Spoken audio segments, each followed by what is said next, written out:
في قلب شمال إفريقيا، حيث تعانق الجبال الرمال وتنبض الجماهير بالحب والولاء، ولد أسد. أسد الأطلس. علم مربعات البداية، الحلم ينطلق. بدأت قصة المنتخب المغربي في خمسينات القرن الماضي بعد الاستقلال، وكان الحلم هو تمثيل الراية الحمراء والنجمة الخضراء في المحافل الدولية.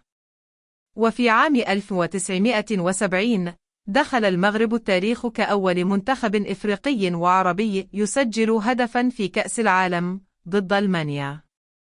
كانت المشاركة الأولى في المونديال، لكنها لم تكن الأخيرة.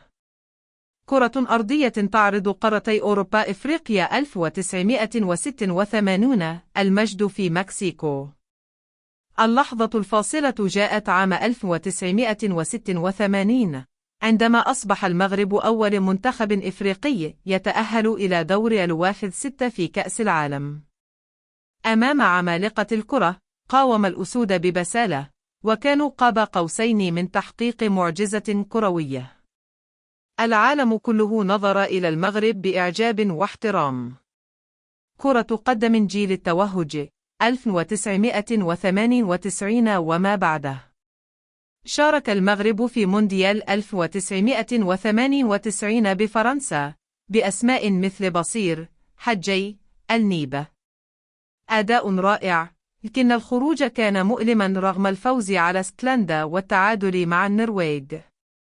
في السنوات التالية، عاش المنتخب تقلبات بين الإخفاق في التأهل لكؤوس العالم وبين محاولات الصعود في كأس إفريقيا. أسد ولادة جيل جديد. جاءت سنوات 2018 و2022، ومعها جيل ذهبي جديد. مدرب شاب، وليد الركراكي، وروح وطنية لا تقهر.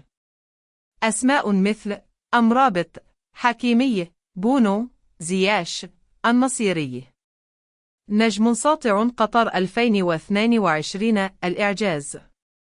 دخل المغرب كأس العالم 2022 لا كمرشح بل كمقاتل. أسقط بلجيكا. أطاح بإسبانيا. ثم فجر المفاجأة وأقصى البرتغال. لأول مرة في التاريخ، المغرب يصل إلى نصف نهائي كأس العالم. أصبح أول منتخب إفريقي وعربي يحقق ذلك. وأصبح الحلم حقيقة. كأس أكثر من كرة قدم. المنتخب المغربي لم يكن فقط فريقا يسجل الأهداف، بل كان رمزا للكرامة والروح والانتماء. من الركراكي إلى الجمهور، من الأمهات في المدرجات إلى دموع اللاعبين، كانت قصة حب لا تنتهي.